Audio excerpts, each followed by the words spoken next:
Hello, I'm Dr. Marianne Teitelbaum, and today we're going to talk about preconception. Now, I've seen so many women through the years who did not know that they needed to do some basic cleansing of the mind, body, and spirit for at least 1 year before conceiving a child. And as a result, they suffer through difficult pregnancies and/or their babies developed all types of health problems. Now, when a woman's pregnant, she's sharing her blood with her baby. So all the toxins that she has accumulated over her lifetime, from processed foods to breathing in air pollution to using skincare products with chemicals, which, by the way, absorb immediately into the bloodstream directly from the skin, to all the pharmaceuticals she takes, all these toxins are stored in many of her tissues, and they're especially stored in the fat tissues, such as found in the brain, liver, kidneys, bone marrow, and the fat cells themselves. And don't forget the heavy metals from the air pollution, the fish you eat, the old mercury amalgam dental fillings, and the heavy metals you received from your vaccinations. You even have to detox out the fluoride from the water if you were exposed to fluoridated water at any point in your life.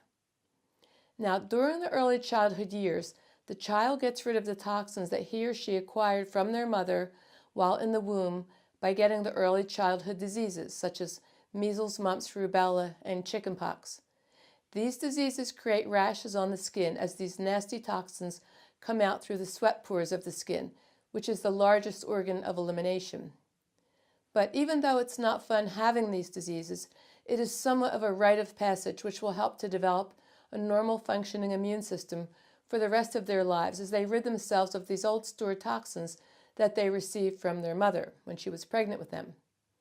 But due to the vaccines the children get nowadays, it's quite rare that they would get even one of these diseases, which means that the children are not only holding on to the toxins that they receive from their mothers, but then they have this added layer of toxins acquired from their intense vaccine schedules, which can disturb their immune systems, creating food allergies and sensitivities, eczema, asthma, headaches, digestive disturbance, learning disabilities, and autoimmune diseases. This makes it imperative that the mother undergo deep and profound Ayurvedic cleansing under the direction of an Ayurvedic practitioner who can monitor her through the cleansing process.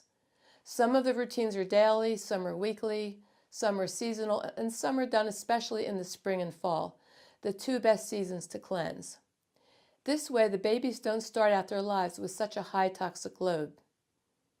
It's also important that she eats a healthy, balanced, clean, and nourishing diet at least a year before conceiving, which also will decrease the mother's toxic load.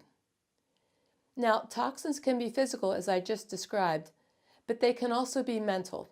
So it's important that the mother do some work mentally, emotionally, and spiritually, since she actually has more influence on the developing baby's personality than the husband does. Now, let me explain what I meant by that last statement.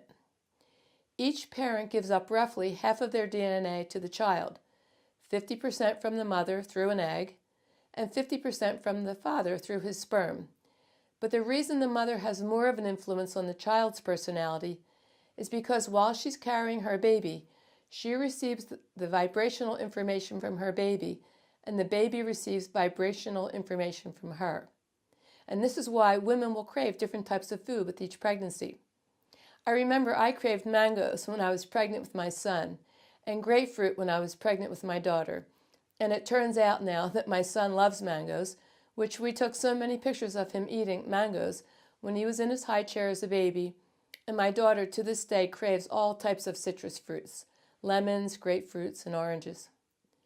Vajra Mishra told me that when the women in his village were pregnant and had a desire for a food, everyone in the village would rush that food over to her, trying to meet the desires of the unborn baby, so that the baby would be born satisfied and happy.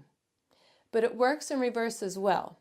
The ancient textbook said it was important that women avoid negativity when they're pregnant, which in this modern day means don't get involved in arguments, walk away from negative situations, and don't watch scary movies while you're pregnant.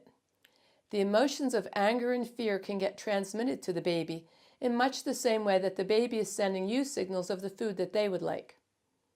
So the year before pregnancy, you should not only detoxify physically, but emotionally as well.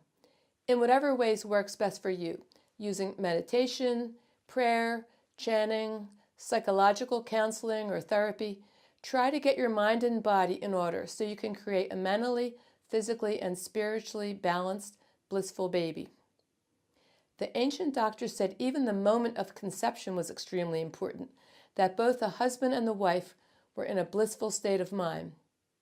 They went so far as to say to avoid sexual contact if there was a loud, scary thunderstorm going on or bad weather, which would create fear in the minds of the potential parents and be transmitted into the developing embryo.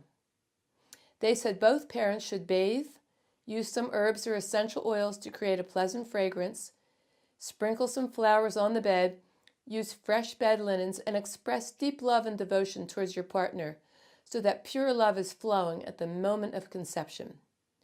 They said the best time to conceive is during the Brahm Muhurt time of day. Muhurt is a Sanskrit name or a period of time which is equivalent to 48 minutes. Brahm means sacred or holy and is also the name of the Creator or God. Brahm Muhurt, therefore, means the time of Brahm, or a sacred time, when it's most beneficial to practice yoga, meditate, or to worship. Roughly speaking, Brahm Muhurt begins 96 minutes or 2 Muhurts before sunrise and ends 48 minutes or 1 Muhurt before the sun rises. The exact time of Brahm Muhurt can vary by tradition, though, with some describing it as the last 3 hours of nighttime. This is the time of day when the mind is calm and serene after a good night's sleep, and there's a preponderance of sattva, or purity, not only in the mind, but in nature as well, since the elements in nature, which are known as Soma, Agni, and Marut, which are the vibration from the moon, the sun, and then the movement of these energies, collectively called prana, is also balanced at this time. By conceiving a baby with a clear, rested, blissful mind, free of negativity after doing a year's worth of mental, emotional, and physical cleansing, balancing that with a healthy, happy, and blissful pregnancy, you are doing everything you can to ensure a healthy, happy, well-balanced child. I hope you found this information useful as you begin planning for a child. By following these guidelines, you can not only prevent a problematic pregnancy, but you can also give your baby the best possible chance to begin life as healthy as possible, free from environmental, physical, and emotional toxins and the health problems that these toxins could create. Thank you.